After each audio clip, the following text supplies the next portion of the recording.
Good morning. My name is Larry Dose, and I just want to thank you all for coming. We're going to begin now. Bishop John Quinn has graciously offered to lead us in our opening prayer this morning. And so with that, we'll begin. Bishop.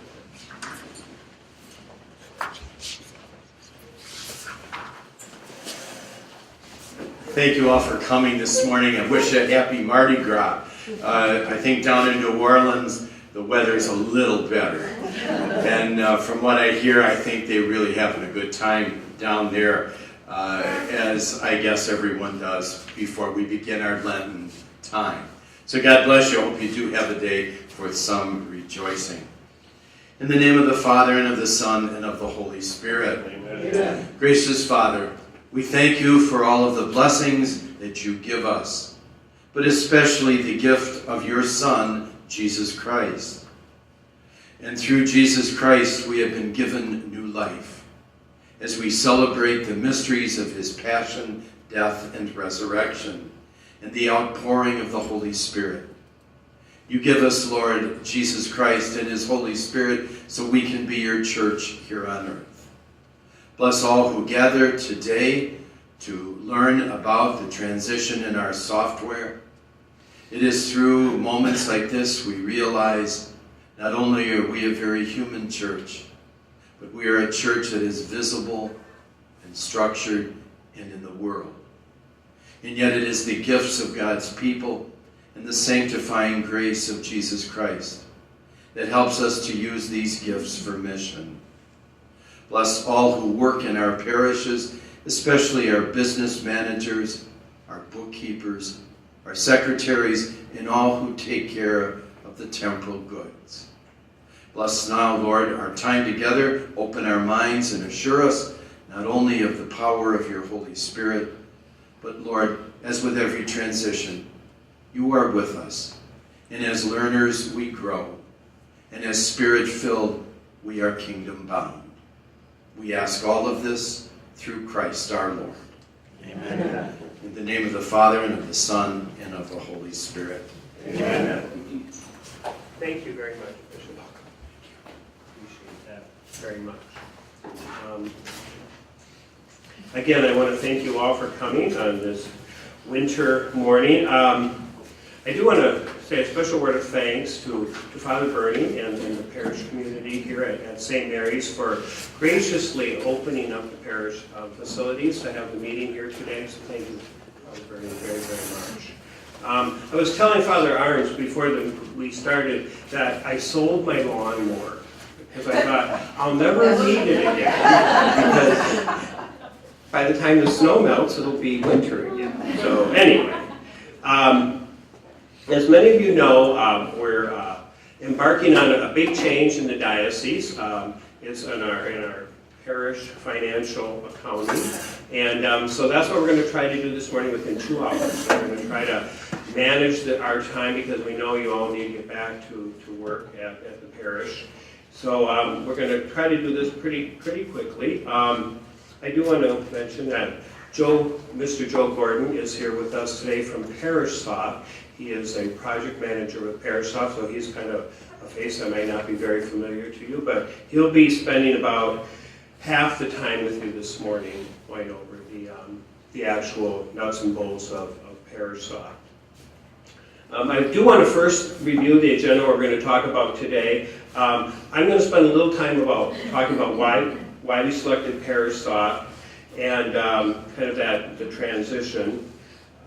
Then Joe's going to talk about ParishSOFT as an organization, and then specifically do a demonstration of ConnectNow accounting. And then we'll be talking about the next steps, what we need to do in order to make the change happen, if you will. And then we'll be introducing the new chart of accounts that the parishes will be using, because the structure is somewhat different. And then we will hand out an orientation packet to help you walk through the steps that you need to take at your respective parishes to make the transition go pretty smoothly. So that's kind of the structure of the morning. I wanted to talk a little bit right away about why we are transitioning. I would say, you know, there are people in the diocese, some people really like logos, some people aren't fans of logos. So I think it's like any software you have, there'll be people who do, who don't, people in the middle of the road, or what have you.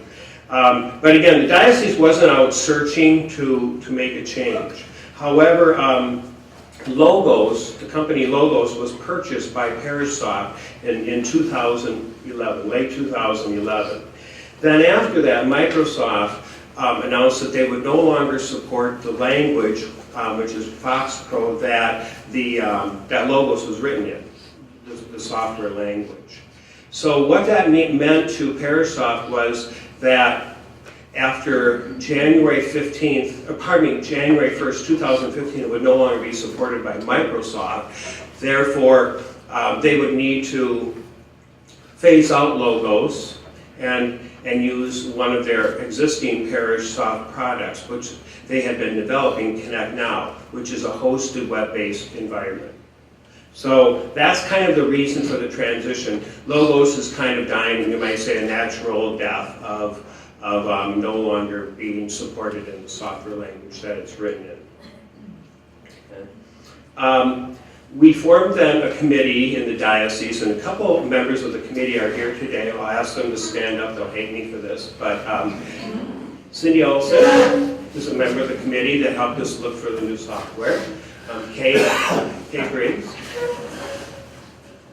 Sarah Evers, Rod Coleman. Can you stand up? Rod's kind of Luna Cho, our financial services manager. I was a member of the committee as well. And then there's a couple of people that aren't here. Mr. Mark Oldenburg from Pax Christi, Monsignor Cassi is a member, and Carol DeLongpre from Pax Christi is a member of the committee as well. So we kind of made a list of what we wanted. And I will say, over the years, after we rolled out Logos, I had always wished, in retrospect, that we had required the use of census, that we had a common census platform in the diocese, and I had wished that we were in a cloud environment rather than a PC-based environment. So it would be easier to have like a diocesan dashboard in a hosted environment. It's easier to have consistent backups, and then it's easier to have everyone on the same level, the same software version. And as you know, sometimes you have to update and get to the latest version. In a cloud environment, you're always on the most current version. So those were some of the things the committee was looking at. We looked very hard at parish data systems, and we also looked at, of course, the ConnectNow ParishSOFT product. And the committee unanimously selected ConnectNow to go with that, because it met really all of the requirements that we were looking for. Cost was a factor. I'll be honest with you, we're not rolling out costs at our sessions here today, but we do know that PDS was twice as expensive as, in our bid, in our quote from PDS, was twice as expensive as ParishSOFT. And ParishSOFT is about twice as expensive as Logos, just so you are kind of aware of that for planning. So we know that in the range, a small parish will probably be around $500 a year, and a large parish, we're guessing, will be, right now from what we know, will be around $1,100, $1,200 per year. And that would include both ledger, payroll, and census, and support, and all your backup. So you don't have to back up. So it's a whole package, you might say. To make the transition as painless as possible, it is sort of our position in the diocese to help to pay for the software training and the implementation, the conversion and the training, which is rather expensive. For census and accounting, the cost of that will be about $120,000 for the diocese to pick up the tab for that. And that is our plan to do that. We're right in the midst of our budget process. As you know, it's always tight, especially at the diocese. We're not asking for an increase in our annual appeal this year, and so we're trying to absorb that within ourselves. So anyway, what that would mean is parishes would not have to pay their user fees until the second year. ParishSOFT is not charging for the first year user fees. So in this transition, that will hopefully make it easier for the parishes to transition to.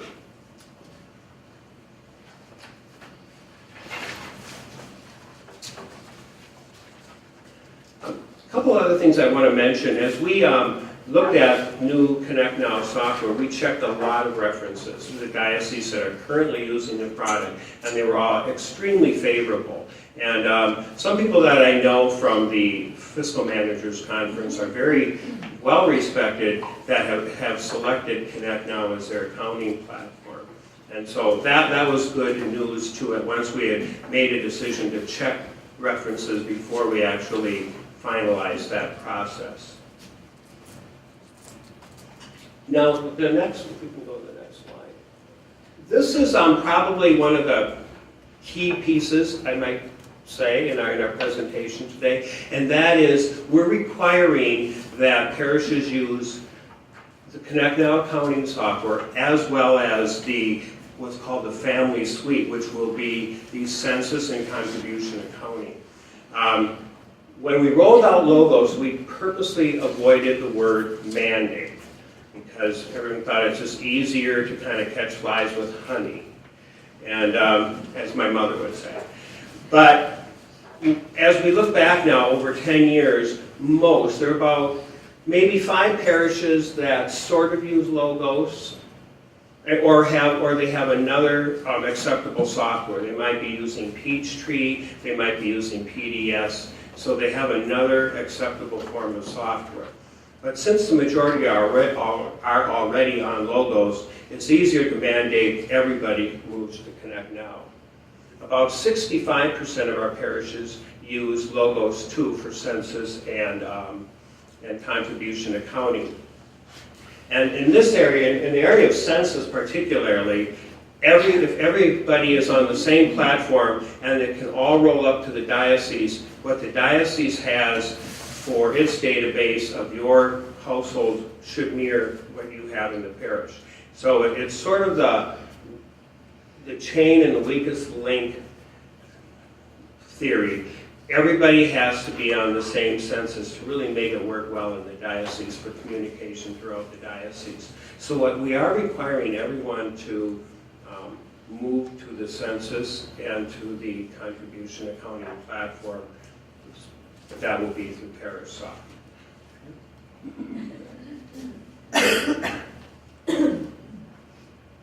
And that's all pretty much for my section of the presentation, except for when you register, you have a survey form. We would just ask that if you could fill it out and drop it off at the table or leave it at your table before you leave today. We're trying to update some of our information on contact information, and we want to know very specific things, and it's pretty self-explanatory. You'll see that we're asking for information on the people who do your census and contribution accounting so that we can use that as a reference when we roll out the orientation and training for that second phase, which will be the census and contribution accounting. Pay special attention to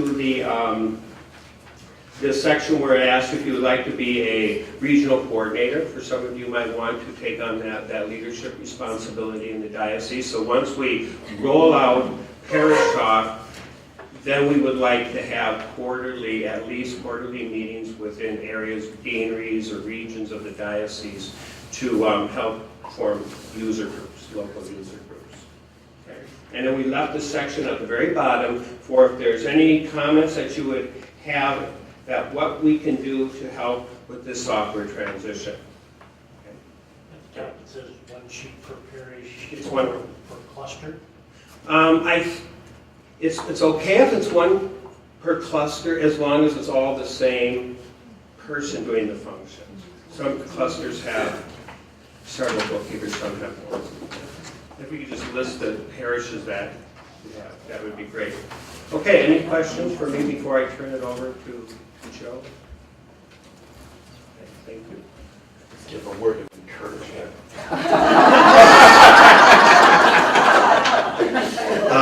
Transitions are overwhelming, aren't they? And all I can tell you is from my years as a pastor, and it was 14 years, I depended almost every day on my bookkeeper to know what was happening. And especially the words that I would have is, can we pay this bill? Is there enough in that has come in with the last collection? And so I know that keeping track of all these things is extremely important. I thank you for your patience. You know, transitions are difficult. But you know, the diocese is going to be behind you and promises to help with it. And we all got to be patient with each other. But it will happen. The thing I can tell you in my own life is when I first started as a teacher, we really pretty much had one textbook for everybody in class. And that was what we did. And then I had to go ahead and adapt because now movies had come in. And remember those big reels? It would take you forever, and then they would break as you're showing the film to your students. And then I had to make another adaptation because then they said there's multidimensional learning, and you've got to go to the right brain and the left brain. And I used to think, I don't have a brain, how am I going to do this? And then all the different ways, different learning strategies. And then VCRs came in, and then overhead projectors. All the things that were really part of how I became a better teacher. Well, you know, I'm still teaching. I'm 68 years of age, and I teach over at St. Mary's University. And now the latest thing is you have to put everything on PowerPoint. Well, I mean, I've been teaching a long time, and I've had to make that adaptation. But I'm a better teacher when I do that. I'm more effective. And it makes what I do more available to my students who can download. Now, at age 68, I don't need to do that. I got a full-time job being bishop. I don't need to go ahead and learn how to do those things and to have other people help me to do those things. But you know, it makes a difference. And my students tell me it makes a difference. And at the end of a semester, they tell me I've been able to communicate with them, and they mention why in their evaluations. So I'm just saying, I'm growing along also. Technology some days is my best friend, and other days it locks up on me. And you want to kick the tower and say, what's wrong? I get going here because there's somehow the computer isn't working. And we're asking you to make a big switch. And yet it's part of the growth. Know how much I appreciate all you do, your pastors do, the lay leadership of your parish, the people in the pews. And thank you for your willingness to switch over. We're all working together, and know we're all behind you. So thank you, God bless you, and know that technology is at the service of Christ's mission. And thanks for this adaptation in making now a next phase ready, not only in how we gather our stats, but also our being able to use them more effectively for that mission. So thanks, and God bless.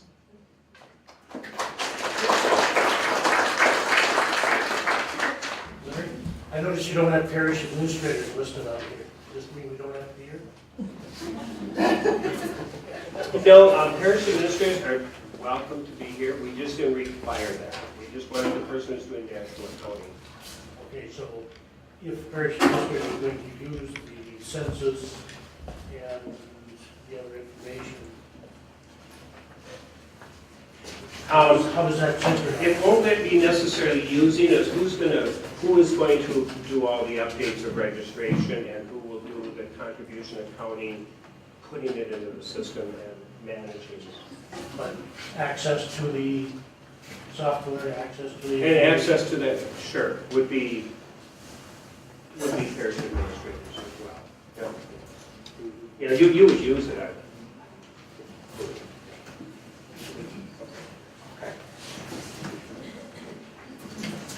Good morning, everyone. I'm Joe. I'm with ParishSOFT. I'm a project manager, as Larry mentioned. So I've been working with ParishSOFT for over a year now.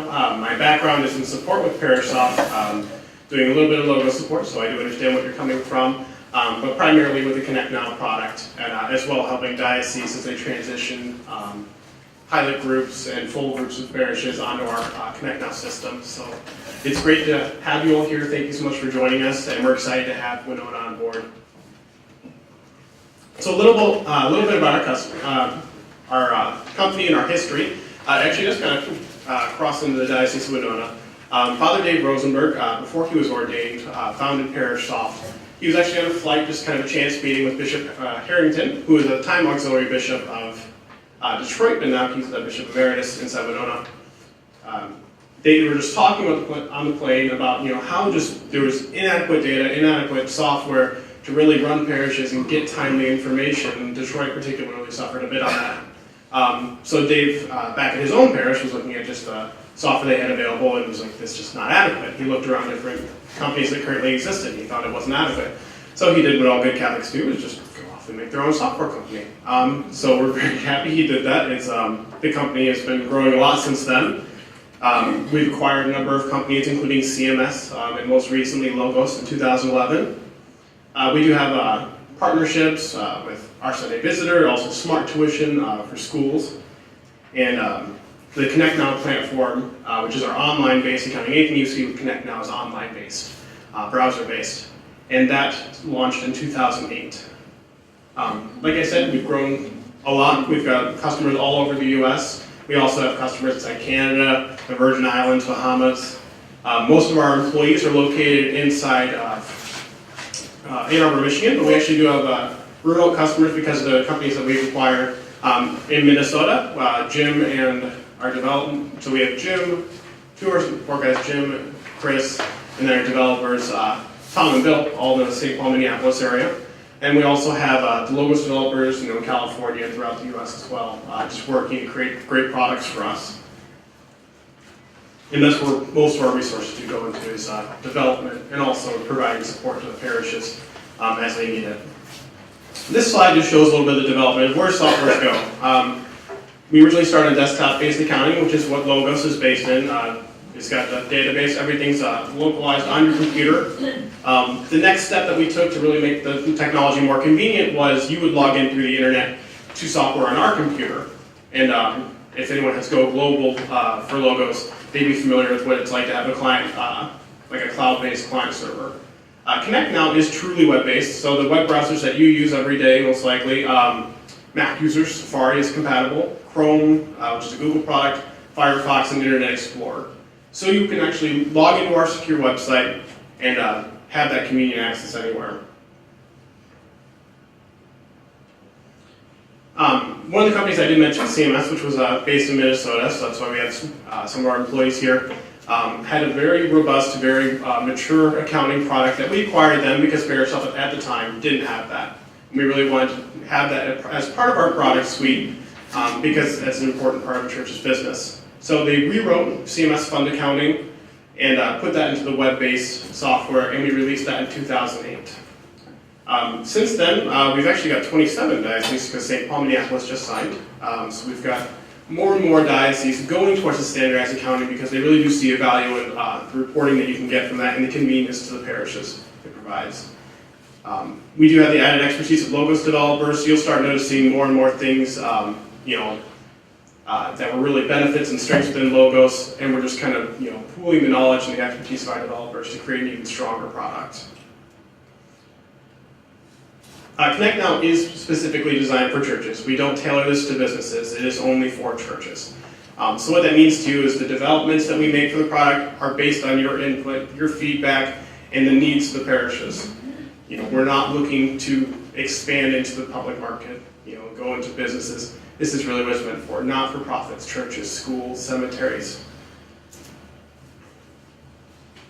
It's very powerful. It's made to be accessible, so it's not overwhelming to look at. We try and keep the interface as easy to understand, as consistent as possible, and then also enable options for people who really want, one feature maybe is more complicated. Those are options as well. So we do offer the power of having a really, strong accounting system, but also the simplicity that allows you to do your work without having a lot of guesses.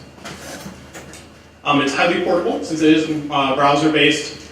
Wherever you do need to work, you get snowed in. I know it would never happen in Minnesota. if you do need to catch up, even just get reports drawn off and then email those reports to people on the finance committee so you don't have to make the trek off to work just to do everything.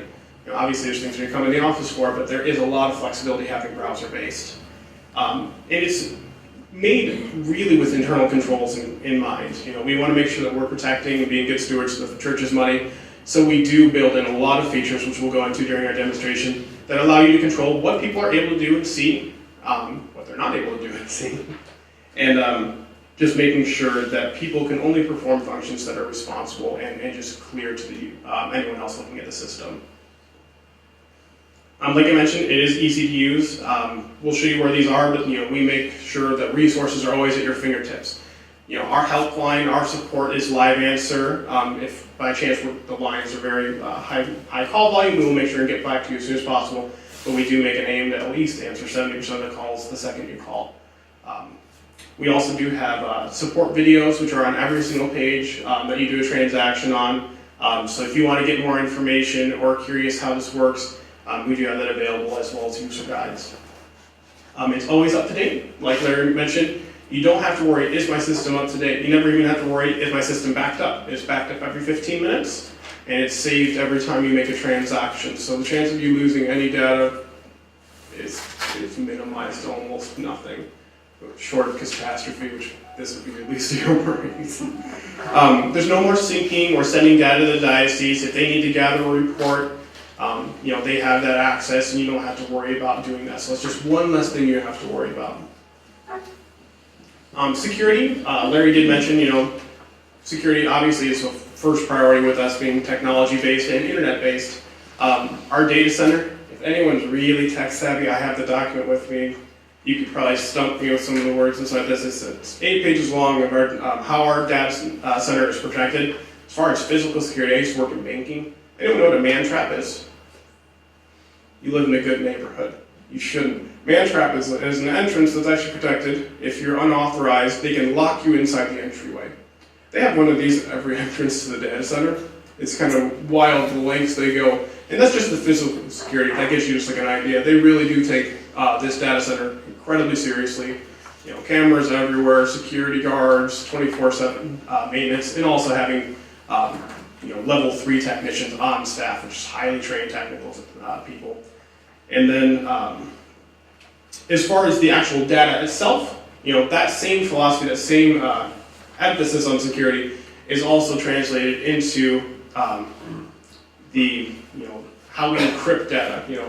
Inside payroll, the actual data that's stored on our system, social security numbers, bank numbers, any sensitive information is completely encrypted. If someone was to actually get access to the data center, which if you read this document is an unbelievably hard task, not to mention we're not that much of a target as far as people want other type of information, not the one which we hold. Yes, target is an unfortunate one right there. Sorry, target. Oh, poor target. But either way, the data, even if they could get another software, they'd never be able to read it. One thing you'll notice, just even the simple details when you're using your computer, when you go to our website, you'll notice the first 5 letters you're going to see are HTTPS, which is hypertext protocol language, but it's secure. It's the language that's going between your computer that your browser's setting to our data center is also encrypted. That's the same thing you're going to notice on your bank websites, anywhere you're entering secure information. This is fully encrypted. It is not something people are going to be able to go into. These are, we take precautions that, the top people in the industry for security data are taking as well. So actually going into the products themselves, what's available to you to use. Financial Consolidation Manager, if anyone's going into multiple data sets, this is where you'd be able to have just a single sign-on, and you'd be able to sign in there and go between your parishes, and also generate consolidated reports. This is primarily where the diocese will use to get their reports as well. Ledgers and payables is really where the bulk of your work is done. That's where you can enter your bills, your credit card bills, your deposits, journal entries, get your reports. Payroll, pretty self-explanatory. That's where you're doing your payroll. We'll go on that today. The account receivable that we mentioned here is more simple based. If you have just basic needs, so I talked to the diocese of St. Thomas of the Virgin Islands. Unfortunately, they came up to us instead of us going down to them that time. But Still mad at Warren for that. But they charge us like a nominal fee for whenever they reissue certificates. So they just keep track of that in there, so they can have a record of who paid. So it's good for more simple accounts receivable needs. You're sending out small bills. The more recurring needs, we do interact with Smart Tuition for schools. If anyone's already using that product, that can make journal entries directly into our system. We're also developing our own tuition product, which is going to be interacting with your family directory and all the member management side of things, and that's going to be working as well. So accounts receivable inside the accounting, good for simple tasks. If you're looking for something that's going to be handling recurring payments and tuition, you're going to want to go with either our tuition product when it comes out, or Smart Tuition if you're already using that does interact, if that's something you're familiar with. In the future, we're developing a custom report writer. Our reports are very flexible of how they are right now, but obviously everyone wants a specific report, and your finance council may be looking for something a little more particular. That is in the works. We're hoping to have that out within the year, if not very soon after. Fixed assets is another module coming out, and then purchase orders. This is just a list of our dioceses. Winona is on the list now, St. Paul, Minneapolis is on the list.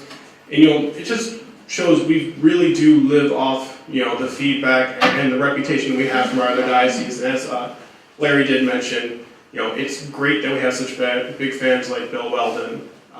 And it's really great to have the diocese on board. People do love using our products, and we do respect the input that you do have and feedback that you do give us. A lot of times, I would say on the support line, most things that people say as far as feedback, we can teach you something, just different about the product and how to use it to benefit. But every once in a while, you're going to stumble on something that we're just going to be like, that's a great idea. And although it might not come immediately because development, thank God I'm not in development, but it's a lot of work. But we do look to incorporate those things as soon as we can if they're going to benefit all the other parishes. Any questions so far? You can definitely ask questions as you go along. If you have a parish-specific question, feel free to single me out afterwards. I will make sure everybody here, we have to provide ourselves enough time to get to the next location, but if you have parish-specific questions, definitely feel free to ask me afterwards. I'm going to go ahead and exit the presentation, and we're going to jump onto the internet. People have asked me, what's your favorite browser for us to use? And that's Jim. Just won't leave me alone. Feels so bad. I keep trying to close Skype. Yes. I had a question on the security. Yes. Will there be like a printout somewhere, at least a screen on your computer, when you can check who accessed any information or anything Absolutely. else, so you'll always know who was on looking at different files, what files they were looking at, who was doing what? I'm going to show you in just a second. I'm glad you mentioned it. That's called our audit trail, and we'll be able to go in there. So when you first log in, what I mentioned is Consolidation Manager. We're actually not going to go into that today, but when a church admin first logs in, they come to the church manager. It allows them to see the various users. On the right-hand column, you'll notice there's true or false. The last one is false. That just means they're currently an active user. But we'll start with permissions, and then we'll proceed to audit trail and show you that. Permissions allows you to take anyone who's a church user and really customize what they can and cannot do. You'll see 3 columns: read, write, and delete. And then you can check and uncheck as needed. If you're used to the permissions area within Logos, I don't know if people are using that. Similar function here. But you can actually control, on the headings for each module, what they can see. If someone's only working with payroll, only working with ledgers and payables, you can completely uncheck one or the other to prevent them accessing it. If someone is just a financial committee member, and how many people have financial committee members that maybe you'd like to access the data, but really ought not to be doing much work inside the system? It's probably a good number of us. You can control that. You can absolutely say, I want you to be able to look at anything, but you just go ahead and uncheck all the allow, write, read columns and all the delete columns to allow them to be able to access reports, but not actually go into the data to an extent of, making entries. We also have a different piece. It's called entity level permissions. If there are, if there's a data set containing, a church and a school, you can control what accounts people are allowed to enter to. So if someone's only supposed to be entering into the school's data set, or someone's only supposed to be entering into the church's data set, you can control that. We've actually had people do that just to minimize mistakes, so they didn't accidentally enter the wrong account. They created a different username for themselves, like Joe church username, Joe school username. So when they're entering, they don't accidentally go to the wrong account.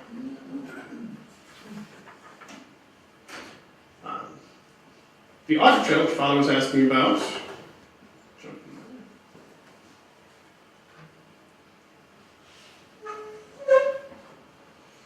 is right here. What this does is this records, you can search just to see what, if anything, was done at all. You can go ahead and search, and you're going to see the username, as well as the items, and you can also expand for more details. If you're ever looking into this and you have a deeper question, you can ask us. It does get a couple of the details are a little more cryptic, but as far as having that access and just seeing like the basic, this person made this journal entry, this person updated that journal entry, you can see that very readily, very easily. You can also narrow down this by areas just to see, what bills specifically, and anything there. And also, if you want to see what a particular user has done over a time frame, you can go ahead and select that user in particular. So we'll go ahead and proceed into ledgers and payables. Like I said, this is where most of your work is done. So in the main dashboard, we really try and just enter in and just get a lot of good information to you right now, right away. You'll notice there's 6 grids in the main. It just gives you your bank account and your AP balances, any bill reminders, as well as memorized transactions, which is a great way to save time while you're doing work. You also have the news box in the bottom there. So the diocese has a website they want to post just to make everyone aware of, whether it's just related to tax law, government, or just an internal thing within the diocese. They can go ahead and make those aware to you at this point. On the right-hand side, this is the most useful, especially as you're starting up. This is really where all your support and services, all your resources are easily linked to. You can email us a question. You can give us a call. We got our number posted right there. We had previously where people just start putting sticky notes for the number because they want to make sure that when they do call us, they have that order. No need for a sticky note. We've got it right there for you. You can order ConnectNow forms. It'll take you to ConnectNowForms.com. That's got all your IRS forms as well as your checks available for printing. You can use other vendors. We do support, as many forms as possible. We try to make them really easy to edit. But if you want to go ahead and use ours, those are available to you, and I know there are discounts applicable for that. Release notes. Whenever we do update our software, which right now is about 4 times a year, every once in a while there's a special release. You'll notice the word new appear to the right of that, and it'll be a bright red. And you'll actually be seeing that soon. And you'll be able to see what's changed, what's supported, and go through that. We also do send out emails just for having the purpose of getting timely information out on the releases. Your user guide, videos, help articles, and browser information. First time you use the software, I'm sure in training this will come up. You want to click on this whenever you use the software on a new computer, just because you want to make sure that the browser you're using is configured the way that's going to work best for our accounting system.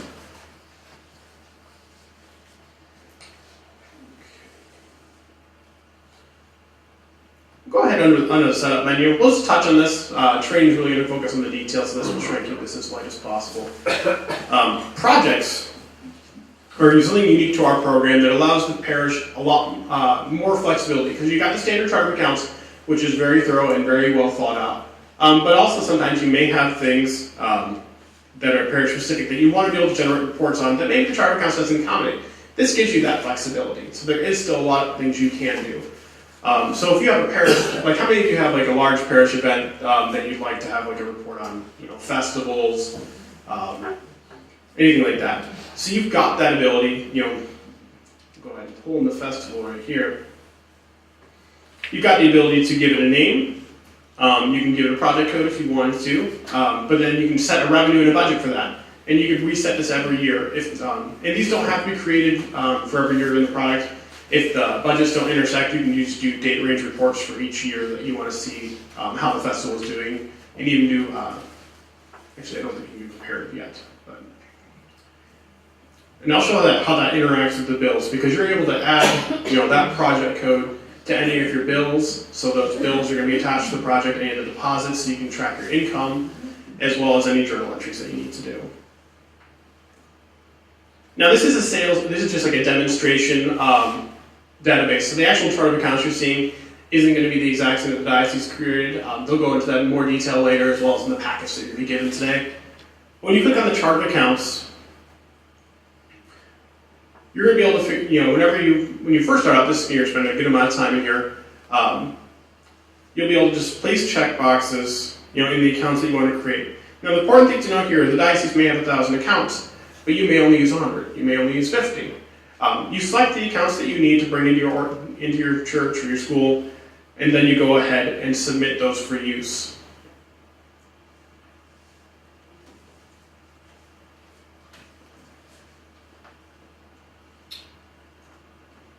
Alright, so with the vendors, you do have the ability to go ahead and start entering. You can enter them on the fly, but if you want to start off with a vendor list of the most common vendors inside your old program, you can go ahead and enter their information.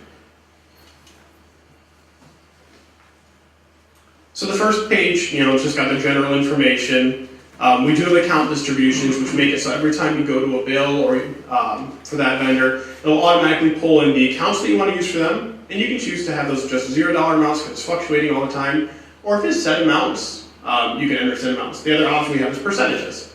If you always know that 50% of the expenses from this vendor is going to be going, to the church and 50% is going to the school for maybe your like the rubbish removal, you can go ahead and set it like that just to save up time there.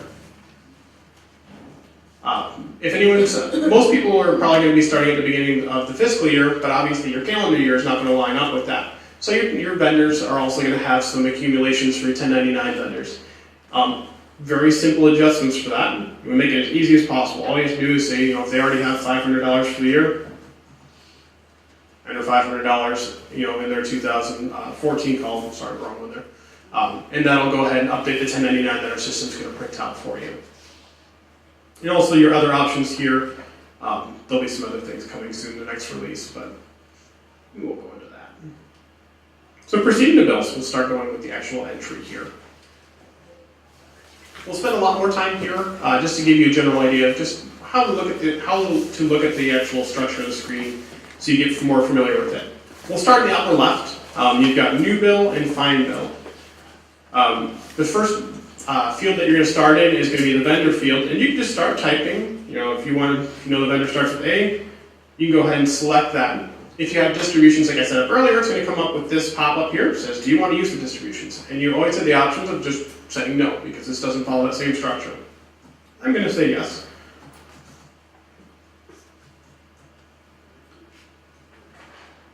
And we'll go ahead and save that.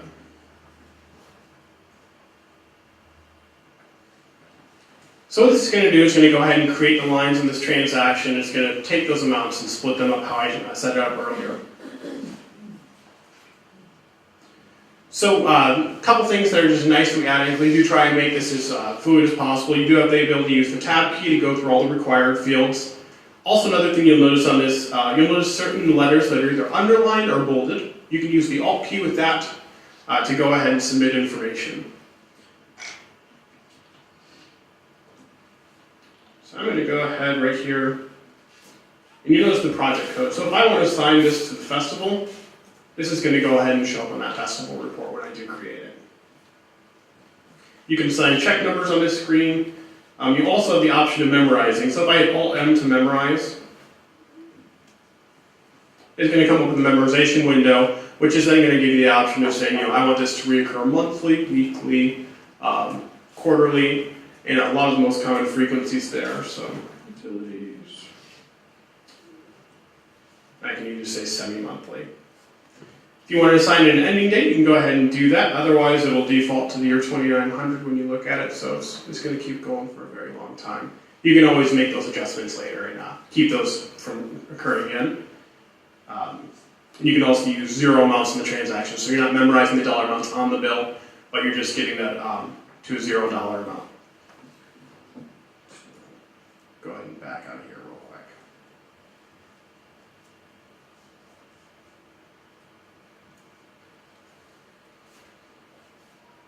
Okay. And the other thing you'll notice on some of the screens, you're going to have the find bills, or you'll see a find button on the upper left. This will allow you to go to a list to see the existing bills, checks, deposits that are in your system. And we do offer search features on this, so you can go ahead and say, what accounts payable account if you use multiple accounts payable, vendor, and even narrow down by fiscal year. And you can use a combination of these or just one. If you know the bill number because you're looking at a report and you want to use that, you can go ahead and just search by the actual transaction number. Your most recent ones for the bills are going to appear on the top here. The only thing we mentioned on the right-hand column is unpaid. We're assuming that by default most of your bills are going to be paid, so those are just left blank in that column.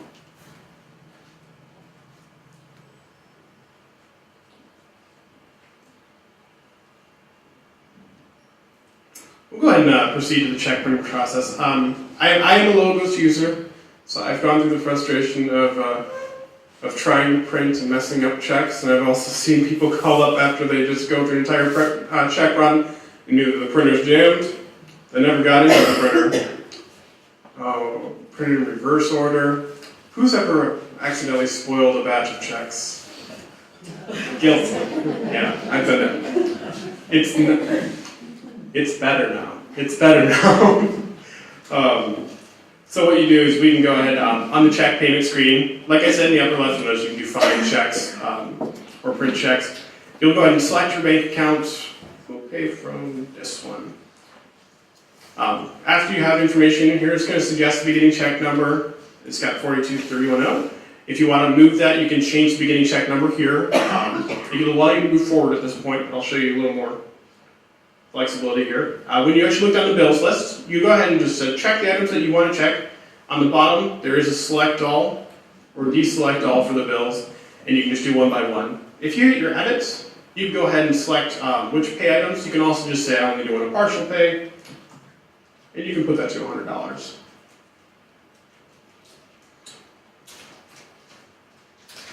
So when you actually hit print checks, the first thing we do is people really want us to think of this graphic, something that they can click and review their checks to make sure everything's good before they actually start sending things to the printer. So what you'll notice in a few moments is just going to be a representation of what the checks look like.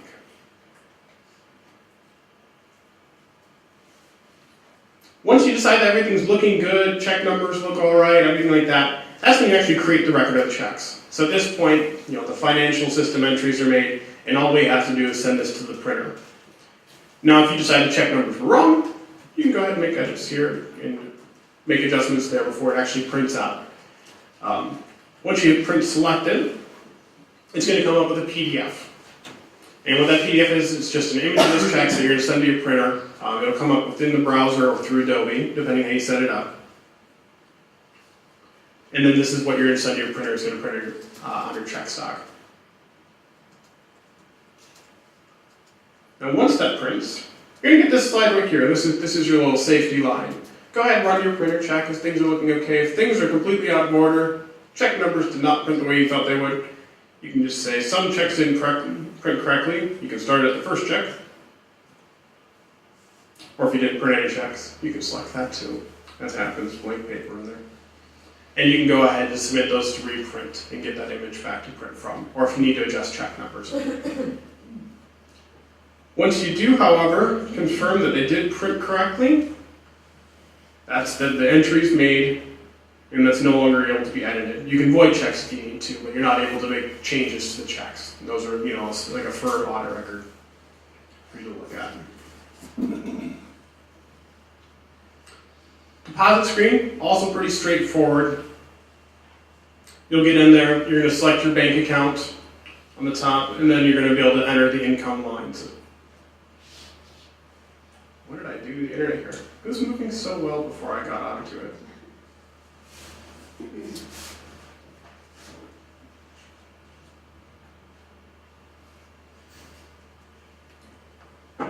Well, as that loads. Any questions so far as we wait for that to catch up with me?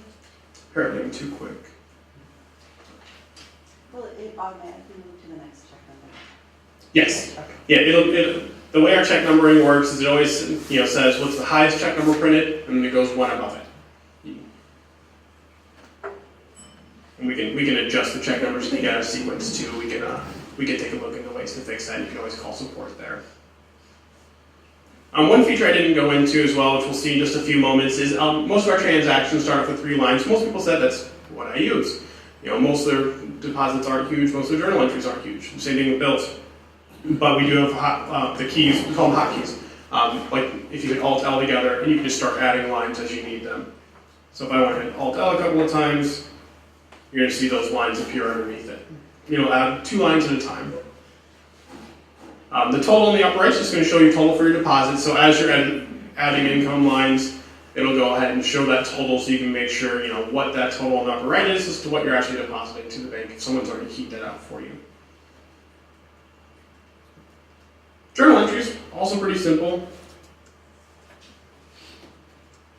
When you get in there, it's just you're just going to put in 1 line for a debit, 1 line for credit. We do keep those separate columns, so if you're used to the negative, positive from logos, a little bit of a switch. It's based more on the accounting there, but it's pretty simple to get. Where you previously did positive numbers, debit column, where you previously did negative numbers, your credit column. So people do have an end up using the journal entries feature. That's going to be staying there. It'll go ahead and total out to a difference of 0 once you have that. If you do run into errors, it's not going to print an error report like you used to. No more wasted paper and looking at different screens. Once you hit submit, it'll give you a little pink box on the top. It'll tell you exactly what needs to happen, and then you can go ahead and make the adjustment on that same screen. Credit cards feature, that's a feature that wasn't available in Logos and some of our users really did want. That just allows you to actually manage a credit card. You create a liability account for it, which will show on your balance sheet. And then you can just keep posting transactions to it, and allows you just to get a lot more detailed reporting. Because who's ever paid off a credit card bill and tried listing all of the expense accounts on one bill? It's long. It's really, really long. This allows you to break down that work into smaller steps. So you can make people, turn in receipts, so you can actually, see where the money is being spent. Because more people, do people have rewards credit card churches? Try and take advantage of that? More and more people do. So what that does is it allows you to still get the same reporting, but still, as far as the bills level and your expenses, but give you just one bill to pay in the end. Because when you pay the credit card, all you do is make a bill and you're paying down that liability. And we also have a credit card reconciliation report, which allows you just to make sure that you have everything from that statement cycle entered.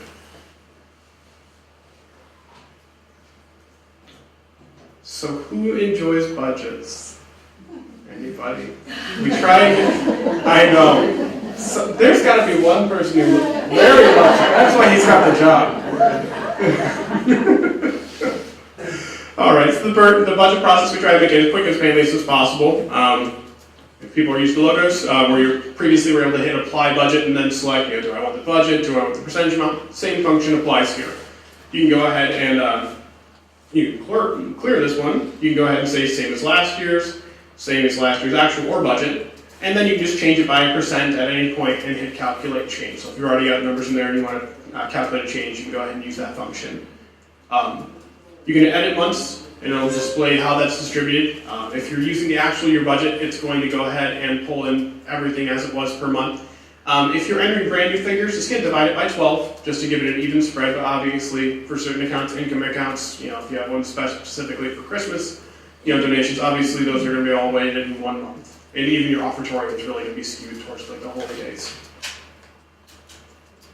So once you're done with that, you can go ahead and submit. Nice thing with the hotkeys too is you don't have to do scrolling. If you don't see the submit key, just hit Alt-S, and then it'll go ahead and submit that budget. So we got bank reconciliations. Anyone ever had a bank rec in Logos they just could not figure out and had to call our team for it? It's much easier, I promise. When you actually get into the bank reconciliations, you don't have to worry about, did I post the journal entry to the credit cash disbursements to the cash receipts journal? If you posted a journal entry, it's going to appear in your bank reconciliation. You're going to be able to see that there. They're very straightforward. In the right-hand column, you're going to have your differences. You'll be able to, when you first open it up, you'll be able to enter in what bank account, what statement date, did we have any interest or fees charged? And that's going to go ahead and automatically be taken into account.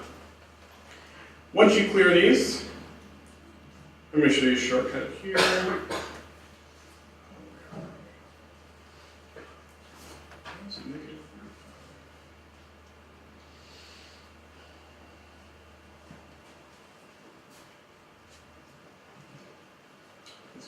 Once it balances, you're going to be able to just go to the bottom here, and you'll be able to hit the submit button to get that taken care of. One function you saw me using is, since it's web-based, you can actually use some of the features within the web page. If you use Control F, you can actually just search the screen for any text. So if you're ever looking for a check number, you can hit Alt F, search for your check number. You don't actually have to scroll around the screen. You can just hit Enter, and it'll show you all the options available to you. So that's my little time-saving trick of the day. We also do a lot of clear check range. As far as like doing quick clearing, if your bank statement does have the section on the bottom where it just says, here's the ranges that clear, and it stars whenever that range breaks, you can go ahead and just enter the ranges as they display in your bank statement to quickly go through the checks. Very convenient, very handy to get those finished up here. But once you submit, it'll tell you, are you ready to submit? Because maybe you're at a zero difference, but you're really only halfway through your work because no one ever gets interrupted, I'm sure. Bookkeepers and administrators are very busy people. We understand you're going to have to save and come back, and this will be available for you whenever you need it. So I'm going to go ahead and say I need to come back to this because I want to go ahead and do some research and go back to it later. But you're able to save and then leave at any point. Anything else in the process? We'll go ahead to reports.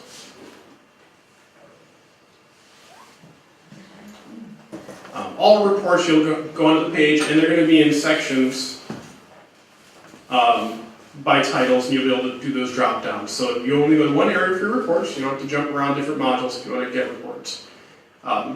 Your statements are going to be the most common. Statement of financial position. Logos, I know, has some of the for-profit terminology on there, so you'll see balance sheet, income and expense. We do try and go for the not-for-profit church accounting. So you're going to see statement of financial position for your balance sheet. You're going to see statement of activities for your income and expense statements.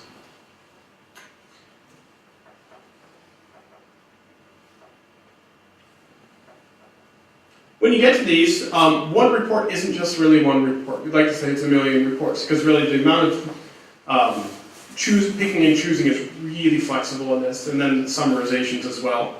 You'll be able to say, if you just, the balance sheet would be a different area to do. We'll show you more on the statement of financial position, but you can select balance sheet for just the church.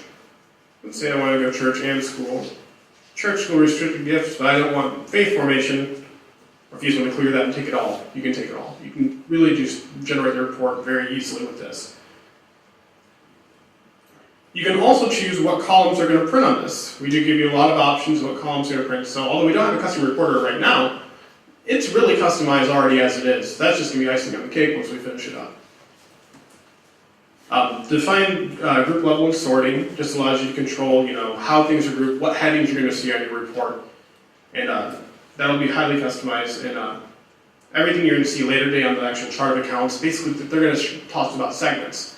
Every segment in the chart of accounts is something that you can filter and summarize by. So the amount of data you can get from this, it's going to be easy on the entry side, but very powerful on the reporting side.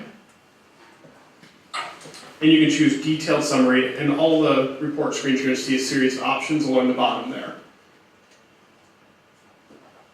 If you just want to view PDF, you can view a PDF. I'm going to go ahead and preview a report right now, because that's where it shows some of the more capabilities with the actual reporting. On the preview report, you can do some searching. This is more so choosing your options as far as exporting. If you want to go to PDF. If you want to put it into Excel, you can do an Excel sheet. Recommendation, anyone an Excel power user? They just can't get enough of that spreadsheet program? No one. Well, good to normal people. It's okay. But you can do it as CSV, which is just it's more basic looking spreadsheet, but if you're going to be manipulating it all, doing subtotals, CSV is the way to go. That's the support tech in me. I'm sorry to bore you with that.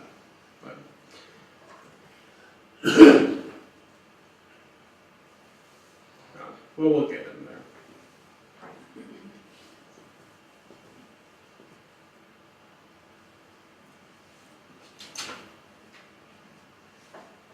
Stop it.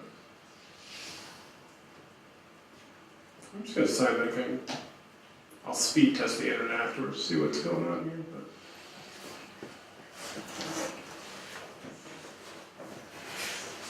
Yeah, normally sparse speed, obviously. This is unfortunate how slow it's going. Anything over dial-up should perform rather well. Right now I'm operating off a wireless connection, which isn't recommended, because wireless can be affected by a number of things with the router, and with just the different speed fluctuations, a bunch of people are on it at the one time or not. So right now, we could have a computer lab starting up their day, that could be dragging down the speeds as well. Well, there's my report. apparently I just needed to refresh the page. One of the nice things about a report, so if you'll notice, and this is same with our PDF, if you decide to export it, is it's no longer a pointer, but a hand when you go over some of the figures. If those figures are made up of other numbers, you can drill down directly from that report. If you want to say, this number seems negative, it should be positive, way too big for this month, you can click on it, and it'll give you a report of exactly what's going into that number that you're seeing. So we do help you speed along your research right there. So right now I can look at this, it'll give you as much information as you need to. And then again, this transaction seems completely bizarre. I can go ahead and click on like a check in particular, and then drill back to the actual screen that was performed on. So the system does allow you to really aid your research by having links within those reports.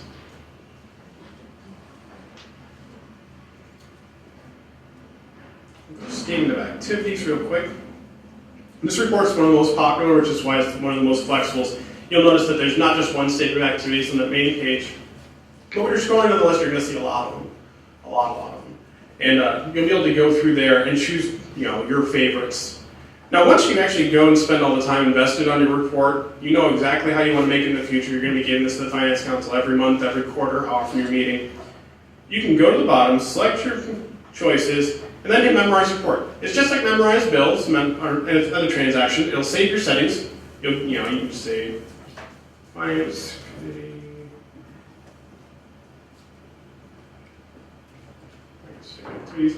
And then you can add this to a report group.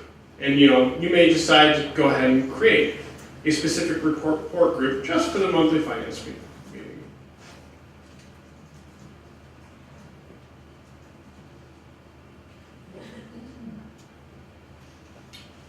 And then what's going to happen is you're going to go back here, you're going to see the monthly finance meeting report, and you can go ahead and just speed along your reports and just hit preview all reports or view PDF and create that image.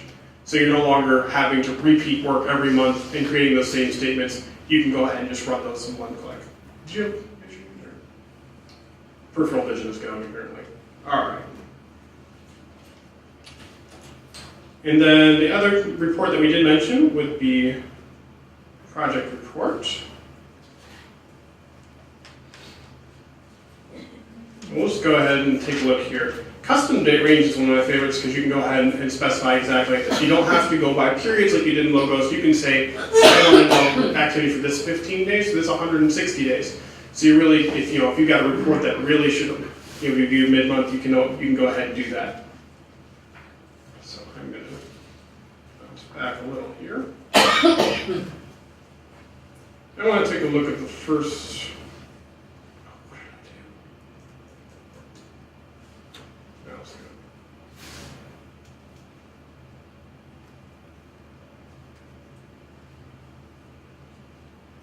I'm just going to go ahead and look from beginning of the fiscal year to now. And I can just go ahead and print off a report on that festival to see what activity is going on there. And this is going to bring in anything from, it doesn't matter if this is using completely random use of accounts, as long as you united it with that project code, you're going to be able to see what the revenue was, what the total cost, was it a loss, was it a profit, and how that compares to the budget on the right-hand column. Any questions regarding ledgers and payables?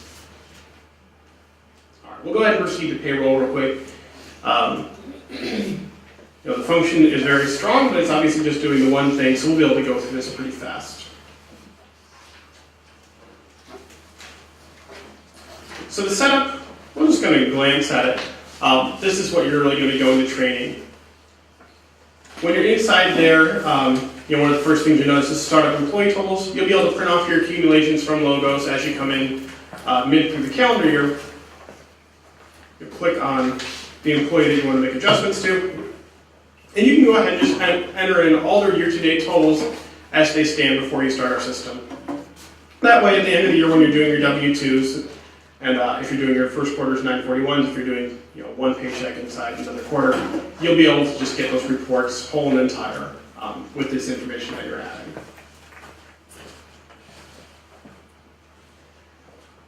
Let's stick with Larry Diamond.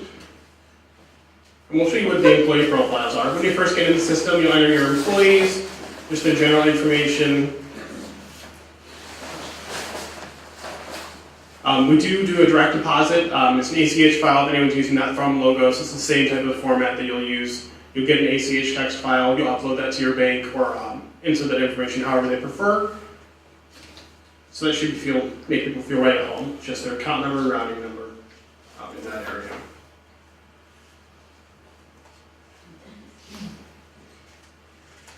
Do you have to do direct? Nope. If you choose direct deposit participation of none, it'll go ahead and print out paper checks for you. We'll kind of just jump real quick through these screens. Tax data. Can you have some? Absolutely. Yep, you can do some. You can do them inside the same payroll. If you want to intercept payrolls, you can absolutely do it as well. But you can do some checks, some direct deposit at a time. Tax information, you'll be able to choose who's being has certain taxes withheld on them. You'll always pay special attention to clergy, and our trainers will go through recommendations on how to set that up, your allowances, and any overrides or extras that you want to do for the withholdings. For pay data, that just tells you, what's going to appear in the time card. You can have multiple pay items that are available, wages, reimbursements, housing allowances. That'll all be set up here. Deductions or benefits that your employees are participating in, your 403Bs, any of your health insurances, everything can be put into here. You can set yearly limits. You can also define this as just a set flat amount per payroll or a percentage that'll be done. Accumulations, you can get this on the reports as well, but if you just want to browse around to see your accumulations for your employees, it's going to show you all their year-to-date amounts for taxable totals and withholdings. We have a personal time measurement, so if you want to set up various personal times for PTO, sick pay, personal leave, I've seen people use it for birthdays to get their birthday off. That's a special item every year. You can absolutely add that in. We'll go into the actual payroll process real quick, just so you can see what it looks like. It's designed to be intuitive, it just moves left to right. So this, I'm going to go ahead and enter into an open payroll, but if we were going to create a new payroll, it'd require me to close that first one. You enter what bank account you're going to use. If you want a specific description on that, you can go ahead and change that. You'll select the employees that you want to have in the payroll. We'll have pay groups, so you can select entire groups at a time as you define them. Pay groups are typically paid together, and then you can either select all or just a selection of those. The actual edit time cards, it's going to pull in all that information from the people's payroll, so all that default information is going to be there. So your salaried employees you may not really have to pay any attention to, but your hourly employees you may just have to go into their time cards and review the hours that are showing in there. Calculation. It's the same thing as the compute button in Logos. It's just going to get their taxes all calculated and get the information completed for their paychecks.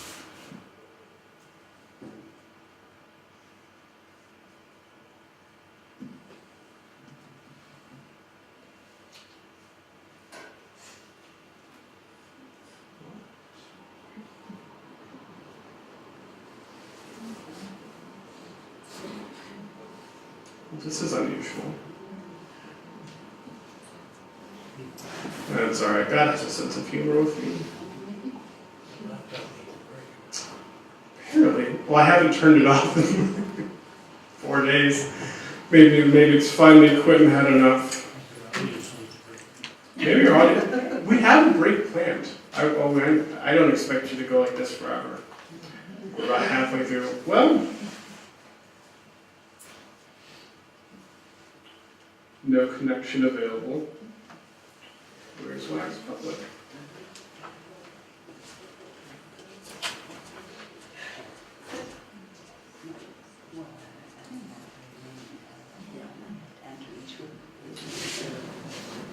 Okay.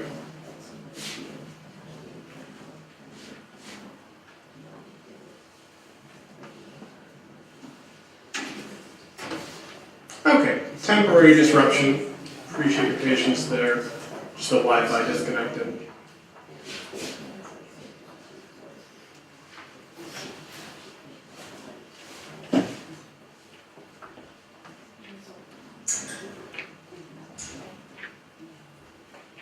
Okay, the calculate page. Very simple, you hit calculate payroll. We also did have something for calculation options. If you're doing bonus checks and you don't want anyone's, insurance coming out of this paycheck, you can go ahead and select or deselect certain items you don't want coming out of the payroll if it's a special paycheck. When you actually get to the review page, it's much like the other check review. You can see a visual representation of it. If you notice an issue at this point, you can jump right back to time cards, make the adjustments you need, and calculate again to get those in effect. If you want to use the edit paychecks function, that's available. It allows you to edit the amounts of deductions, and that'll automatically update the net check they're going to receive.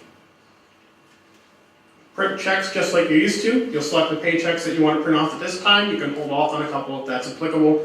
And you can also add a memo that's going to appear on every check as well. The ACH file, like I said, you can always do them both because they're separate steps. You got step 7 being your physical checks, and then 8 is your ACH file. Once you get to that, you'll select the employees, and you'll go ahead and have the file. You'll hit create file. For the average person, it looks like complete jargon. If your bank ever says anything about the file, you can let support know. There's a few of us who have looked at enough ACH files. I can read this. It's like looking at the Matrix, if anyone ever saw the movie. If all you see is code, I can read the picture.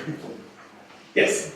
We have a church and school. Will all of that be in one accounting system here, or are we going to have two separate? It's however the diocese chooses to design it. I've seen some dioceses say, the church, the school wouldn't exist without the church. It's like in that circumstance, they do combine them together into one data set. Did anyone have multiple data sets inside logos where they'd have to sign out and then sign back in to access one or the other? Well, we use QuickBooks. Okay. And the school has a separate EIN than the church, so if you're doing payroll. In that circumstance, with a separate EIN, it's kind of defer the diocese, but it's going to be definitely something to consider, doing a separate data set for that one. Okay. Just because your tax forms and everything, Right. you don't want to make sure those are separate. Okay. Yeah. If the government says it's separate, I'd recommend to keep that distinction at all costs. But then you just go ahead and save this form and go ahead and upload that to your bank. Once the payroll's finished, you can keep it open until you start the next one, or you can just go ahead and close it, and that just finalizes everything. A couple of nice things, some things are available in Logos, some things are brand new for you. As far as the forms, obviously this is the most thrilling part of your year, once a quarter, end of year, getting those tax forms to the feds. For 941s, we go ahead and you can print on a blank paper for that, and we've got all the formatting already set up for you. When you first get into the form, I don't think there's any way. Go back. So you can actually do 941 blank paper, and when you hit preview report, it's initially going to bring you just kind of a rubric. If you do need to make adjustments before you submit that, you can make those here.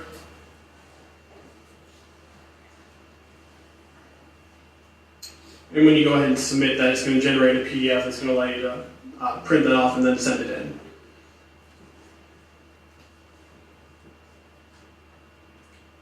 For W-2s, we offer electronic filing that goes through a company that we work with called Nelco.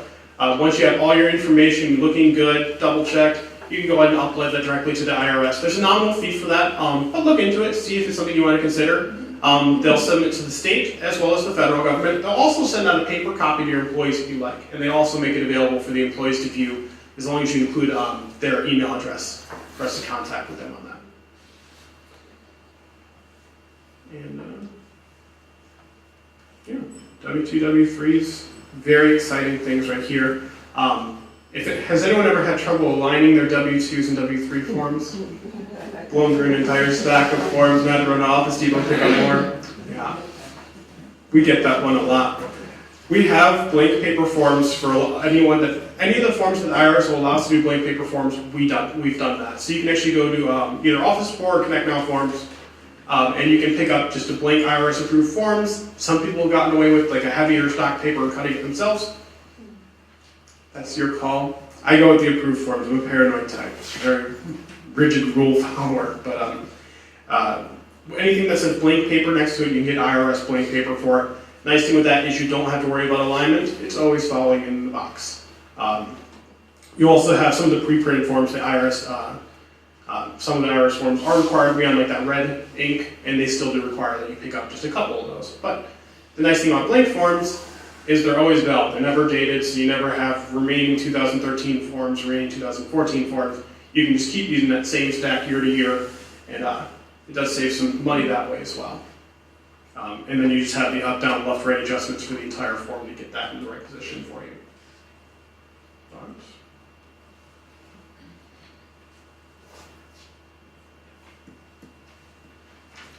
Yeah. And then the actual reports themselves, some of your most handy are going to be your payroll summary.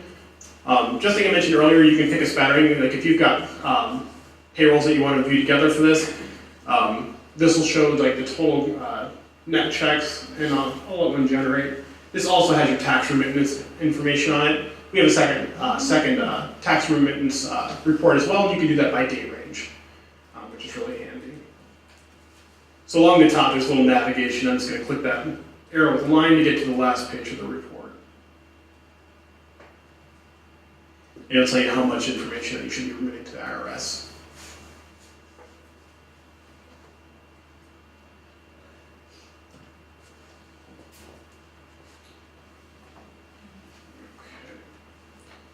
So we'll go ahead and jump back to the PowerPoint for a few minutes. We do have a break coming up after I'm done with my little talk, and then the diocese is going to take over and bring you through the wonderful world of accounts and all that fun there. So come back to our.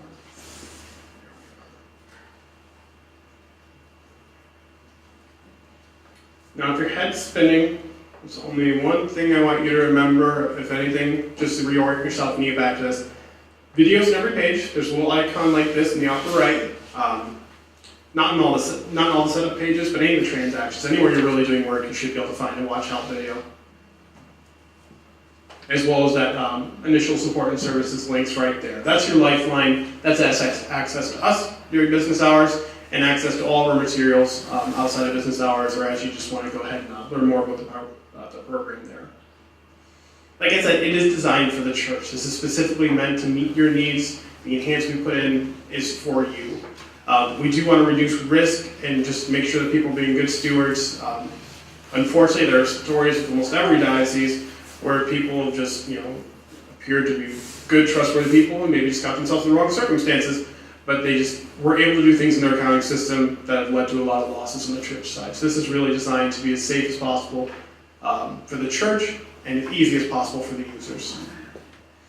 And it really is designed to save you money, save you time with how you're doing reports between the parishes and the diocese level, and also just being convenient. Now, one of the great benefits that you get from having a standardized accounting system is you are all in this together. The diocese is in this with you to help you, to support you.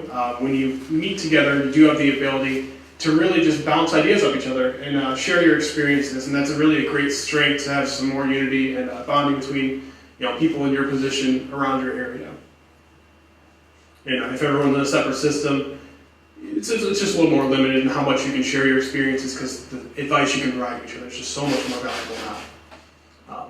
As far as my job, like I said, with project planning, I'm working to help implement this with the diocese. So I'm working with people from the committee, Luna and Larry, doing the project planning. They're putting in countless hours getting your chart developed and just making sure everything is good to go before that you're actually going live on this. The orientations we're doing today is just to get you familiar with the software, just to get a taste of the software and some of the benefits that you have, and the training is going to be happening later. Data transition is just getting started in the program, getting your information in there, and getting reports as quick as possible, just experiencing the benefits here. Options for starting up. They want me to spend a little bit of time on this. You'll have the slides for this as well for reference. Beginning balances only just means that what you do is you're going to take your reports from Logos, you're going to print your statement of financial position on July 1st, and you're just going to enter your balances. It's going to get you started. You're going to be able to get all your reports this year going forward. But as far as looking backward, a lot of your financial data is still going to be with Logos. Now, on the good side, Logos, although it's on Box Pro and it's not going to be developed anymore and not supported by Microsoft on future versions, so it's going to be working up until this point. It's just more so going forward. It's good to be proactive and moving on to the next technology that's being developed. You can still view your reports and logos. But if my second option here, which is my preferred option, I have no qualms saying that, you do beginning balances, so you get your totals in there, but I'd recommend entering the beginning year totals for the fiscal year ending in 2013. And then doing yearly or monthly transactions, just getting you the monthly activities. So doing your trial balances there, just seeing the monthly change in each of the accounts. Now, this sounds like more work.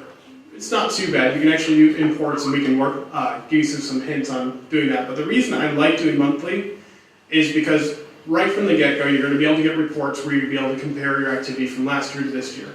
You're not going to be referencing back and forth to logos as much, and it really gives you that benefit there. Also, when you're doing budgets, you can just pull last year's actual to start for starting figures. It's a little more work, but I think the benefit personally is something I would look forward to. We can do data conversions, and there's two options here. The most simple and most straightforward is just a vendors only conversion. So what we would do is before you start the system, and also probably we would want to do it before your training, or at least before you ever access the live database, is we do a vendors conversion. What we do, we just take in all their basic information there, their name, their address, employee the identification numbers for any of your 1099 employees.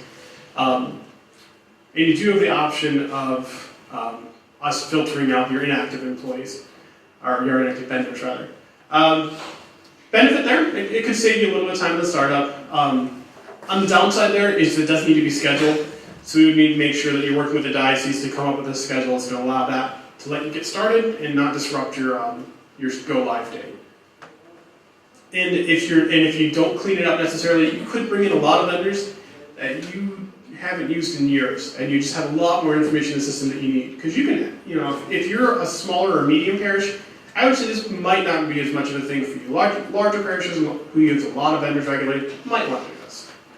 But if you're smaller, you only have a number of vendors, and you can just add them on the fly. I didn't show it, but on the bills page, you can just click and add vendors, basic information. Full data conversion is something, it's available. The diocese, I've tried to talk them away from it because all your data comes over. And that sounds great at first, but all of your data comes over. And there's some things in logos that may be historical, out of sight, out of mind, you forgot that ever happened. It's all coming over. If that happens, it's not, you can't just select just a year. It does bring over everything. The mapping that it takes for that, depending on how long you've been using logos, could be a lot higher because although maybe you only use 100 accounts now, 50 accounts now, everything that you've ever used, ever, would have to be mapped to make this work. So this is something I would discourage people from doing. Like an example is New York actually paid to have 5 different conversions done, looked at them, and then just told us, please delete that information out of our database. Denver, we went out there, and they pretty much, all shy said they basically said, don't do it. We'll let you, but don't do it. It's a good thing, but I really would recommend you take a little deeper thought on really whether or not you'd want to do it, because the time that it takes to do and the scheduling that it takes to do can be a lot. We'll explain the process a little bit as well. Cindy is our guinea pig for the diocese. Cindy has volunteered just to see if the stories are true, to see if Joe is lying and just having some vested gain and not having people do them. She's testing it out, and we're going to let her experience the conversion. So once we have that complete, you might want to talk to her first, or maybe the diocese will send out a little update on Cindy's adventures. I know, and I will find that email. So as far as the conversion process, if you're doing beginning balances, you can really just get up and start going in the process. If you're actually doing a conversion, it does rely on us and scheduling with the diocese between us to get our developers time to get that working. You'll be having some mapping documents that you'll get today. You'll want to do some preliminary mapping. You'll schedule it, and then we're going to convert the data after you send it to us. And then we're going to send you back basically like a reply letter with all of your accounts we found, and you'll have to spot out which accounts are included, because if the conversion, if it misses an account, your reports are going to be out of balance because there's missing financial data. So that's where it gets tricky. So after that's all finished up, then you check for correctness, and then we might have to work together just to make sure everything's looking as you expect it to. As far as how this works, we have pilot groups. Cindy's part of the pilot group. Rod's part of the pilot group. They're going to be trained first, as well as a couple other people, I think. Okay. Lucky guys. They're the brave souls who are going to be, breaking down all the barriers and, hopefully beating the path down a little bit for you. They're going to be giving some feedback, getting their initial experiences, and helping us fine-tune the experience for everyone else. They're going to be testing it and making everything looking good there. So we've got all of them listed on that page. The on-site training, you'll have Jim Nelson, who's going to be coming down from the Twin Cities to visit you all. There's going to be various locations set up throughout the diocese in May and June. That's going to allow you to train a full day on ledgers and payables and a full day on payroll. And why a full day? Because you're actually going to be getting into your data. We're just going to be recommended data to bring with you, beginning balance information, so you can start with having an on-site expert and the diocese there to assist you through the startup process. We want to get you as comfortable and situated as possible right from the get-go. So you're going to have support there from the very beginning. You are going to be inside your live database. You will be able to have a computer with you, and you will have a computer with you. And that'll be about 15 to 20 people at each session. User groups is something we highly recommend. I did mention earlier that one of the benefits of all being on the same system is that really just building community between the bookkeepers, secretaries, and business managers in the areas. We do recommend that just do like a half day. You can ask ParishSOFT to either video conference in for those, or do like a conference call to be available, as well as with the diocese staff to really just refresh your knowledge, get your feedback, and help people just better understand the program. We also have a users conference. Karen, is my boss. She works with the users conference every year. We try and bounce around the U.S., but it's just a great opportunity. Some people say somewhere between a business conference and a retreat. There's mass every day. We'll watch you get the cathedral there. This one's going to be in Salt Lake City, so if anyone wants to go there, feel free to join. There's been dioceses that have set up scholarships for that, and there's even like letters just to hand off to the finance committee and why this is a great idea and why it strengthens your job role and just reinforces what you're doing there. So there's a lot of different workshops, and it's not all, and a lot of them are specifically designed for our products. There's things such as marketing, internal controls, and different things there where you're able to take some time and develop your role and really just be affirmed in the job that you're doing for the church. And that's November 3rd through 5th. So as far as the timeline, I'll go to the actual visual for this more. So this gives you really what we've touched on, but shows you kind of what times we're looking at seeing this happen. So right now, it's March, we're doing the orientations. Within the next couple of weeks, you'll be picking what go live option you want to do. Are you going to be doing beginning balances? Are you going to do my recommended option? Not that my opinion is gospel or anything. Is having your monthly activity in there, or are you going to take the brave route of going for a full data conversion, which Cindy will hopefully give you more information on. We'll be working on the mapping before you go live and before the actual trainings. You want to have as much of that out of the way as possible, but obviously you can rework that and visit that before you go live without any issues.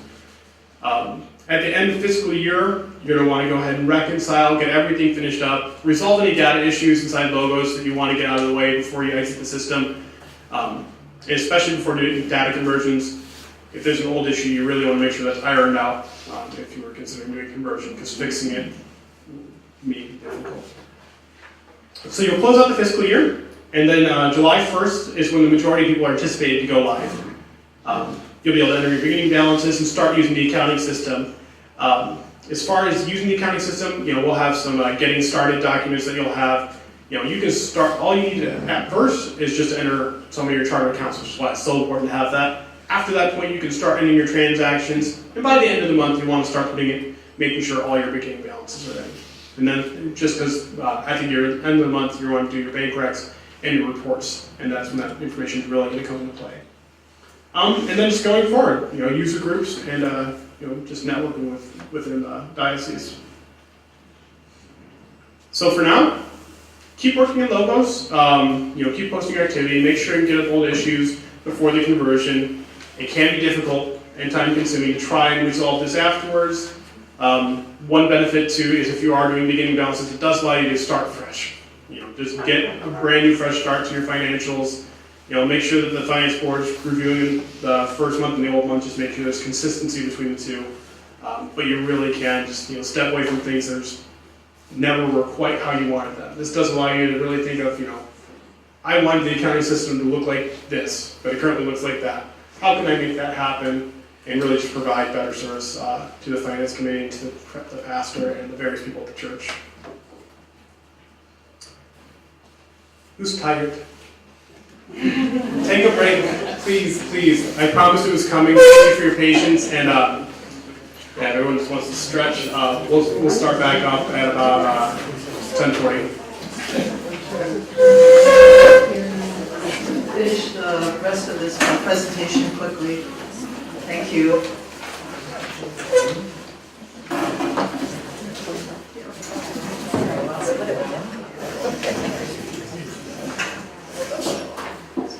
As Larry mentioned, I'm the financial services manager for the diocese. I'm fairly new, just about 7 months or so. So I'm still learning. I'm still on the learning, a new, we call it newbie, and very much appreciate your patience with me.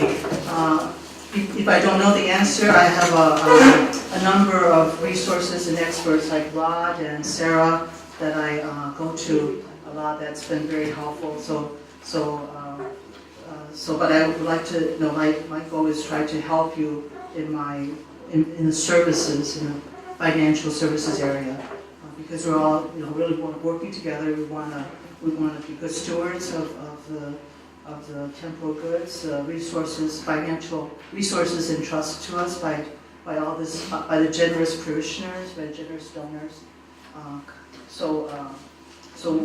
We all want to work together on this. Anyway, with the transitioning to a new accounting system, we have the opportunity to tighten up our chart of accounts, to consolidate, to eliminate what we don't use, or improve the descriptions, and to establish accounts for all departments or groups typical for location, so we can pull our resources, develop the best practices with the chart of accounts.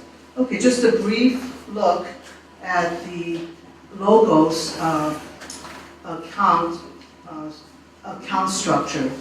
So basically, you have the 4-digit count. This is a Diocese of Winona standard chart of account right now.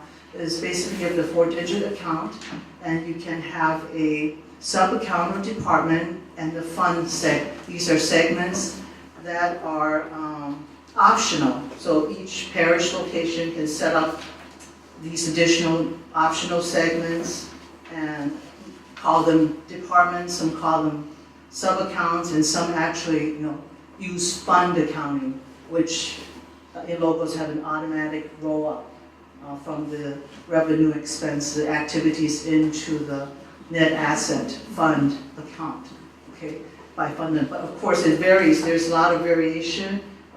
Each segment, how it's used, and the numbering system. Every location is different. How they use those segments, and really it's entirely up to each individual bookkeeper. And even within a location, if you have a bookkeeper who retired, she's quite going to have a mental. Okay, that's how I track this, this expense or this type of activity. So sometimes it's just a mental note, what that number means in these segments.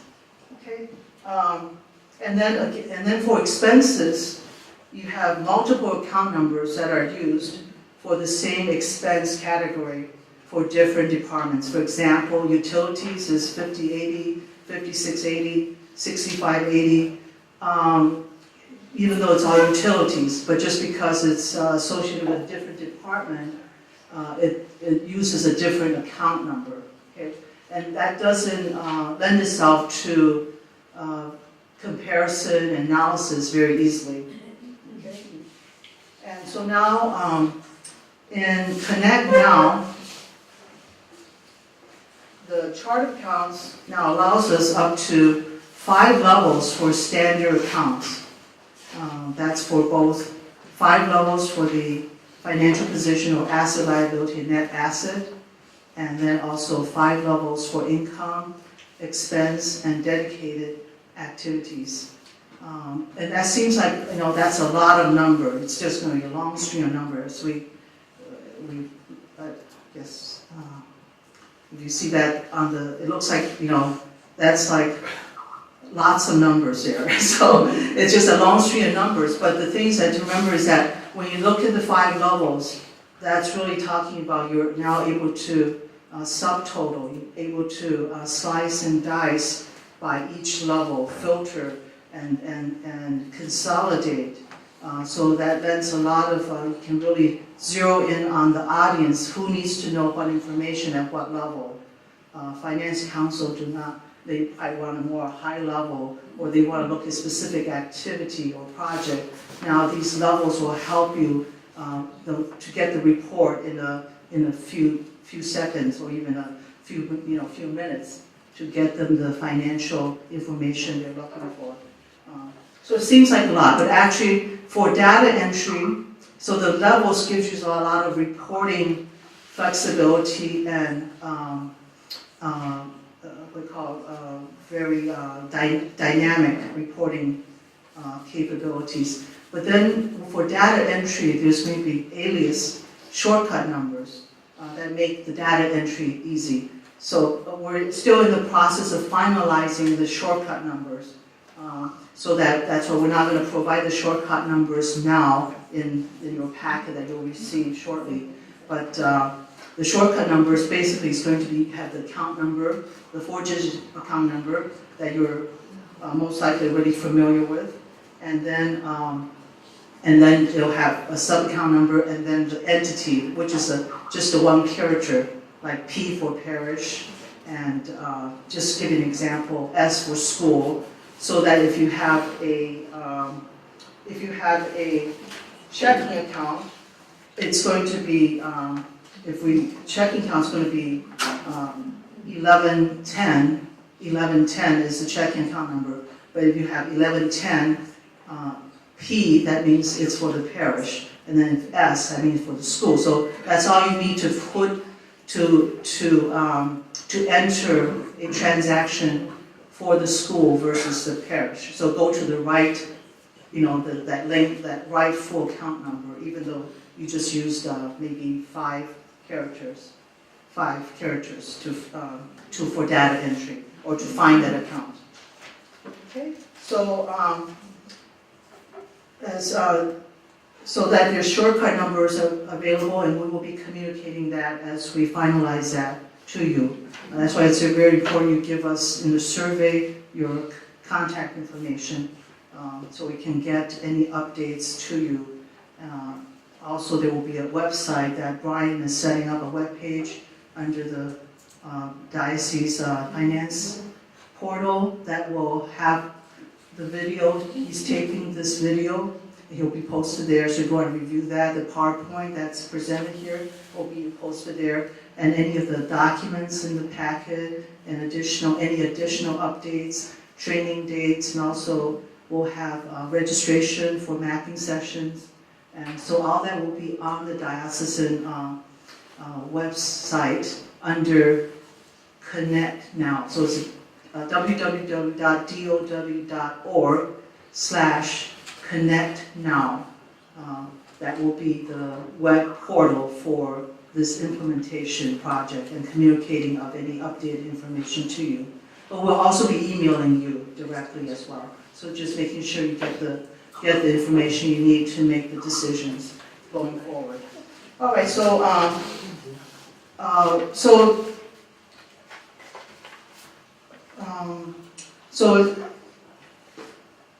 So with the ConnectNow chart of accounts, you have there's a proper reporting of restricted and dedicated accounts. And each parish selects accounts they use on a daily basis. So for the diocesan chart of accounts, we may have close to 1,000 accounts, okay, in this master standard account. Okay, it's but because we're talking about parishes, schools, cemeteries, all the departments, and all the accounts that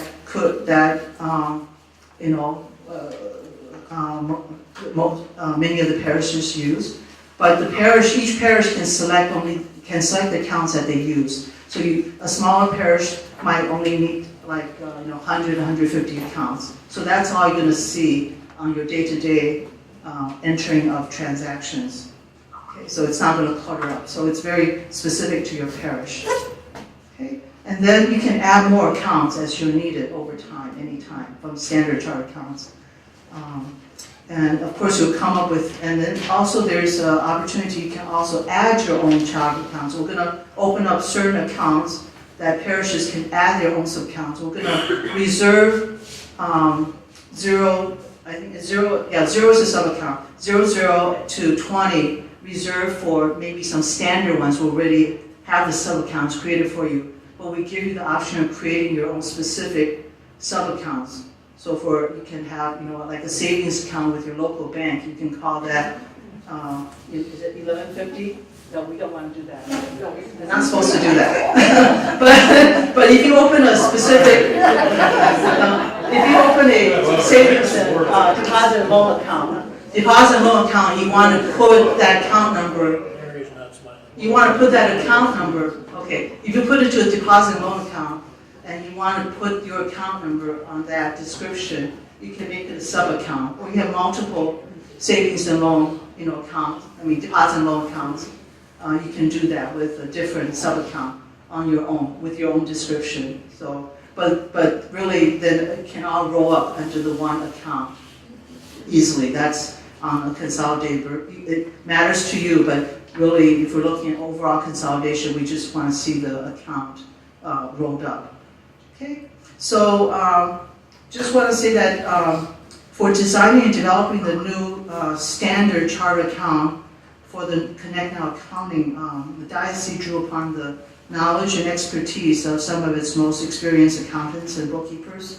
And the key members are Rod Coleman, Sarah Evers, Cindy Olson, and they worked many long hours to map from the DAO logos and chart accounts to create a master ConnectNow chart account. And really it's almost scrutinizing every account, also clarifying every description. And so I'm just saying, and the injury is not due to the dogfight or anything like that. But it was really, there was, what do you mean by this, clarifying. So there's a lot of back and forth to make sure that it really makes sense, because we don't want to just add something just because it was used before. Does it still serve the purpose? Does that account still serve the purpose? Or was it just something that was used one time and we don't need it anymore? So we try to keep the same four-digit logos account number where possible, but also we try to use sub-accounts in some cases where it helps streamline. We don't need a whole string of 20, 30 accounts when maybe sub-accounts can be used. And then with the department as a level, we no longer need different accounts to track the same expense. So those are some of the guidelines that the committee followed. So with that, now I'd like to ask Rod to give you more information on the breakdown of the actual chart accounts for the ConnectNow accounting.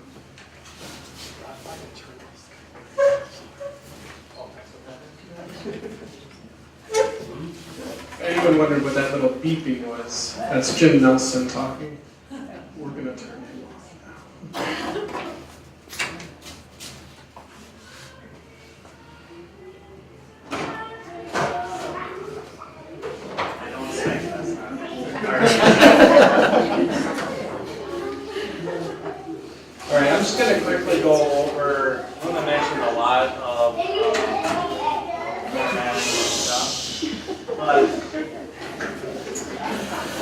But what you saw on the slides as far as the new ConnectNow format versus the logos format, when you take a look at that, I don't want you guys to be overwhelmed.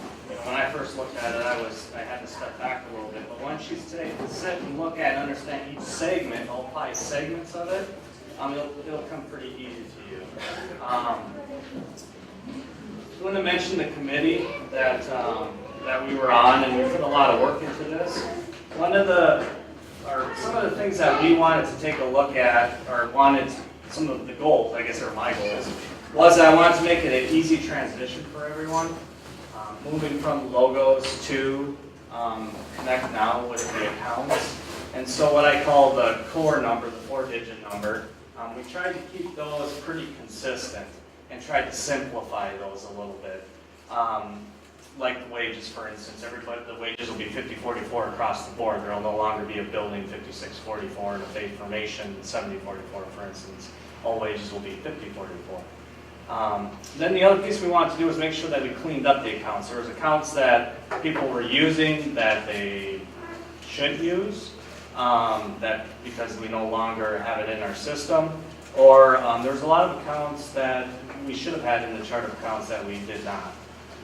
So we tried to add as many accounts as we could to help simplify things. Then the other thing that we really took a look at was the funding sources. We really wanted to make sure that it was an easy transition from logos to ConnectNow with the funding sources. Because there's different ways that dioceses set that up within ConnectNow. But I think the way we chose will be a nice, easy transition for everyone. And then the part that we had to look at is how the reports pull things. And as Joe was going over, it's really nice because you can sit and pick and choose. You don't have to have a range. In logos, for instance, if you wanted your funding sources to do a statement of activity with your funding sources, you either had to do one or a range of them. Now you can pick them. It's what you want. Or you can run a financial without the designated or restricted accounts or the funding sources in there. So you have that, a lot of flexibility, even down to, certain, I know some parishes want to run just certain, the core account, what I call the core 4-digit numbers, just certain ones, and so you can pick and choose those. When we got this committee together, it's a little difficult because we're not on the software, we haven't used the software. So, as you know, we have these pilot groups that are going to be going through training in April, and then we're going to be going live May 1st. So I just want everybody to keep in mind, at the end of this, you're going to get a handout or a packet that will show the chart of accounts that we have for the parish, for the school, and for the cemetery. But I want you to keep in mind, as we're going through these pilots, we might come up with something that we didn't think about. So there might be some adjustments, some tweaking. So I just want you to be prepared that you might be seeing that coming down the line. The 5, what I would call the 5 segments. There's the entity segment, which is the parish, the school, and the cemetery. So again, you can run reports by each one of these and keep them separate, or you can group them together if you wish. The funding sources, it's the same way we do it now. We kept the 2-digit number. With logos, it used to be at the end of our segment, or the last segment of our chart account number. Now it's going to be the second one. We'll get to that on a different slide here. With the statement of financial position accounts, there's a piece called class segment. When we talk about statement of activities, it's called department. So that's only really 2 differences between the 2. But in this case, the class for the statement of financial position is your cash accounts, your accounts payable, your liability, and your fund accounts, for instance. And then you have your core account, or what I call a core account, and those you will recognize as you go through it. And then again, we are using sub-accounts. Sub-accounts, the parish can control or add accounts as they wish. The way it was supposed to be with logos was that individual parishes could set new accounts, but only use a new sub-account. But that kind of went crazy over the last 10 years, and so we have parishes that have all kinds of account numbers. But with this software, you will not be able to add new accounts, only new sub-accounts. And we've reserved 00 through 20 for the diocese and 21 through 99 for the parishes. We also did that same thing with the funding sources too, because there's certain funding sources that we want across the board at all parishes, so everybody would have the same ones. This is what your accounts are going to look like. You'll see the first segment is the entity or the organization, which would be, in this case, we have a parish 10, you can see. School will be 20, cemetery will be 30. And then we have the funding sources. And you can see that we've already made up a few funding sources that are designated as parish funding sources, like Rooted in Faith, for instance. Everybody is going to have that, so we decided that we're going to have a set number for that. Now with the funding sources, within logos, it was calculated automatically, meaning if you had logos set up right, it would. I know some people still manually did the journal entries because they didn't have the funding source set up correctly. But what it would do is anything going into that income account with the same funding source, income and expense with the same funding source, would automatically calculate within the fund account. Right now, ConnectNow does not do that. That's a project that they're working on as we speak, correct? Yes. Karen's working on that, and what we're hoping is that the way we set up our structure is that it'll be an easy transition for us, and that's one of the reasons we set up the structure this way. They don't know Karen doesn't know exactly how they're going to do it, but she had a kind of an idea, and we kind of took that and ran with it. So what's going to happen now is that you will have to make a manual entry for now at the end of the month. But you can easily run a statement of activity by funding source. So basically what you're doing is just running statement of activity by funding source, taking your bottom line, your net income or your net loss, and making that journal entry. So if you have a net gain, say of $100, and you're using funding source 11 for CCW, the journal entry that you're doing is you're increasing the 3,300 account for CCW with a credit, and you're debiting the 3,100 or the unrestricted. So you're going to have to make that monthly journal entry for now until the automated system is put in place. Classes. The classes are, you can see the cash is 11, net asset is 30, and then we have classes for all the categories. So you can run, if you want to run and see what all your cash accounts are, you can run a report with just class 11, and that's what you'll get. Or you can run it for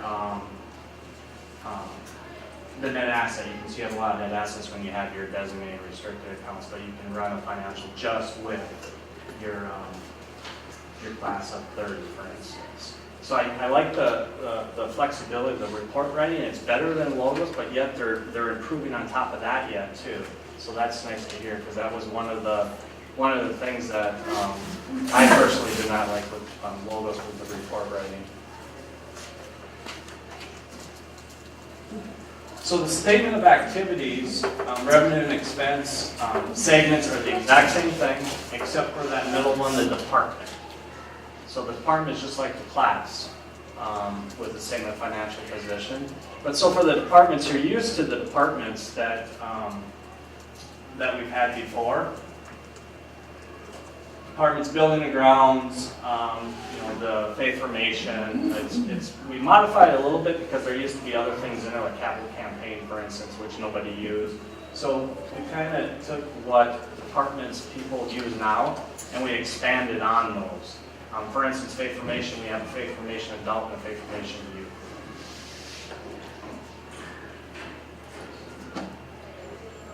So when you're looking at the structure now for the statement of activities, it's laid out the same. So when you're trying to remember these 5 segments, if you're only doing accounting for the parish, for instance, you know your first number is always 10. Funding source, if it's not designated or restricted, it's always 00. The department codes, we try to keep those pretty close to the same. So those will, you'll be able to remember most of those right off the top of your head. And then you have the sub-account numbers. And the sub-account again is, the parish will set up their own, and then the diocese will have theirs.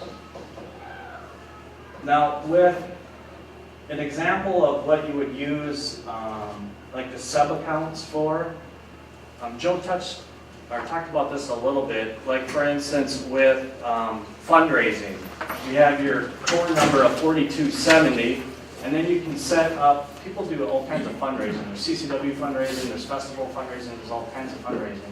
So you can set up a sub-account for festival, for instance, and then underneath that festival, you can use those project codes that Joe was talking about. So you can even take a step further with detail. Like for festival, you might have, you guys do all kinds of things, but like big ticket, bake sales, all that stuff. So you can assign project codes so you can keep track of all those little things that are going on within the festival, and then they roll right up into the sub-account for the festival. So there's a lot of layers here that you can break it down on the parish level. So even though you cannot add core account numbers, you still have a lot of flexibility with reporting things that the parish specifically wants to report on, or that the finance committee specifically wants to report on. An example where we kind of tried to clean it up too was on the statement of financial position, the special collections for the diocese. You'll remember that it starts out 2200 account through 2290, and there's all kinds of numbers. We clean that up as far as all the special account numbers are, all the special collections are 2200, and then each individual collection underneath of that has its own sub-account. So it's easy now to remember, you know, all the special collections are 2200 versus 2200 all the way through 2290, for instance. Now, you'll be getting, when you leave, you'll be getting a packet, and it's going to have the chart of accounts, like I said, for the parish, for the school, and for the cemetery. Don't be overwhelmed by it, because the reason I say that is, like example, 5044 wages is just a segment, and then each department is tied to that. So there's going to be a chart of account number for each department with 5044. But if you think about it, it's simpler than that, meaning that you know 5044 is your wages, and then you just have to remember your department number to remember the right chart of account code for that. And again, just want to remind you, there might be changes down the road with the chart of accounts. I'm hoping there isn't a lot, but I know we're going to stumble across something. We went over it probably 1,000 times, and that 1,000th time we found another thing that we need to change. So I have a feeling that there will be something, but we spent a lot of time on it, and I think we came up with something that's a little bit simpler. I think we came up with something that's an easy transition from logos to ConnectNow, and I guess that was kind of our goal. I'm going to pass it over to Larry, who's going to talk through the next steps. Okay, I'm going to do this in less than 5 minutes. I know we're running past time. Right now, they're going to hand out packets, and then I'll just talk about the next steps. Return your survey if you can today, and drop it out either at the table or at the desk, and so we can collect those. And thank you for doing those, because some of you have to do several, one for each parish, so I appreciate that. But that's really going to be helpful to us. Once you get your packet, we'll walk through that quickly. Just talking about the next steps. As we talked about the data conversion, you need to think about that and make a decision by mid-March, by March 14th, and select which type of conversion you would like to do in the parish. Information about doing that is in the packet. Then mapping, you're going to begin the mapping process, and again, in your packet is mapping instructions and some templates on mapping from logos to the new ConnectNow chart of accounts. We are going to be having some assistance sessions, and those are scheduled for April 23rd and 24th, and then May 14th and 15th, and those we set based on when you're doing your training, and those will be scheduled in half-hour segments. So they're not, they're assistance sessions so that people would come with their questions on mapping, but to have most of their mapping done. And so, but we'll have staff available at those sessions to help you with some of your fine-tuned questions, if you will. The training dates that we've set are May 20th and 21st, and then 22nd and 23rd. Trainings are 2 days segments if you are doing general ledger, payables, and payable. Pardon me, payroll. Accounts payable is the second day of the training in each of the sessions. And then there's also June 17th and 18th, and then 19th and 20th. So we're going to have one in the east and one in the west in May, and one in the east and the west in June. What are you going to do census for the second? Then census, our plan is that we will have an orientation session to census in probably next fall, and then training with an implementation of census and contribution accounting for January 1, 2015. So that will finish the calendar year with the census. Yeah, we hadn't mentioned that yet. And as Luna mentioned, check our website for the ConnectNow information piece on the diocesan website, and for information on mapping and rollout. But again, there are some things in your packet that you'll have to walk through to talk about it, meaning decide what your conversion is going to be, what type you want to do, and then begin the mapping process, and then you'll move into the training, being assigned for training sessions. So in your, yes, before I forget, we need to have the drawing for the door prize.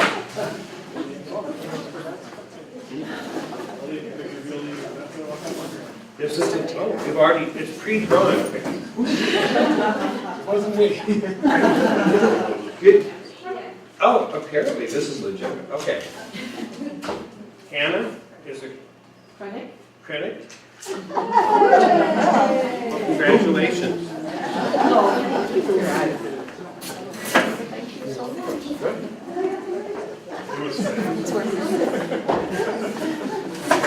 Okay, everybody has their packets, and we'll just kind of go through the information. Okay. On the left-hand side is everything about the new chart of accounts, and Luna mentioned, and Rob did too, that the committee really has put in a lot of hours. So really special thanks to Cindy Olson and Sarah Evers and Rod Coleman and Luna for working on that, because really it has been no small task. On the right-hand side is kind of what we've summarized and what we talked about today a bit as far as mapping.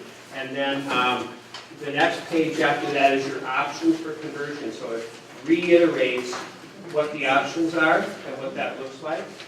And then how to map your chart of accounts. And then I believe there's a mapping template. And you can see that that's rather lengthy, but it walks from logos to ConnectNow. And that's the chart of accounts that we've used in logos. Some of you maybe have made changes with the original logos chart of accounts. So it will be unique. Your own situation might be unique. And then the last piece is really a spreadsheet of how you map. So read through this. It'll answer I think a lot of your questions as far as what the next steps are to do. And I believe that's it. And I really do thank you all for coming to this orientation. I think it really helps the implementation process, because rather than just go right straight into training and mapping, having you see the software demonstrated and understand the next steps, I think will make this a lot easier and not as overwhelming as it may seem at first. So thank you all very, very much.